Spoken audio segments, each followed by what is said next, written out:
այն խոսքերը, որ իրենք հնչեցնում են, ուղղակի ուշադրություն էլ պետք չի դրան դարձնել, որովհետև եթե իրենք այսօր ասում են, որ Ռուսաստանը որևէ կապ չունի TRIP-ի հետ եւ չի կարող մասնակցություն ունենա, հավատացեք, ի վերջո հասնելու են նրան, որ հենց Ռուսաստանն է հիմնական դերը խաղալու այդ ճանապարհի բացման գործընթացում։ Բայց մեզ համար ամենացավալին լինելու է այն, որ եթե 2020 թվականի նոյեմբերի 9-ի պայմանագրով մենք կարող ենք ունենալ այսօր Արցախի մի մասը, մեր հայրենակիցները կարող էին Արցախում բնակվել, մենք կունենայինք Լաչինի միջանցքը, Բերձորի միջանցքը, որը կկապեր Հայաստանը Արցախի հետ, բայց դրա փոխարեն նաև պետք է տայինք ճանապարհ, միջանց չէ, ճանապարհ, որովհետև դա գրված էր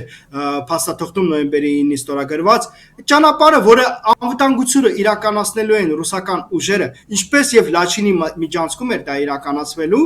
ուղղակի պետք է բանակցային, թե ինչպես էր դա իրականացվելու, մոնիտորինգի տևով, տեխնիկական ինչ-որ այլ հարցերը, դրա փոխարեն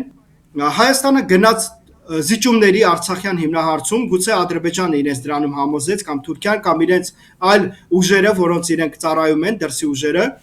հասավ նրան, որ Արցախը ամբողջությամբ օկուպացվեց, հասավ նրան, որ Լաչինի միջանցքը այլևս գոյություն չունի, բայց ի վերջո գոյություն է ունենալու այն ճանապարհը, որը պետք է անցներ Սյունիքի մարզով։ Ուղղակի չի լինելու ոչ Արցախ, ոչ Արցախահայություն, ոչ էլ Լաչինի միջանցք։ Եվ այդտեղ նույնպես, ինչպես եւ պայմանավորված էր 2020 թվականի նոյեմբերի 9-ին, իր ազդեցությունը ունենալու է Ռուսաստանի Դաշնությունը, որովհետեւ դրանում հետաքրքրված է նաև Միացյալ Նահանգները, այս վերջին этаպում է երևում, որովհետև հարաբերությունները Մոսկվայի եւ Վաշինգտոնի միջև կարծես թե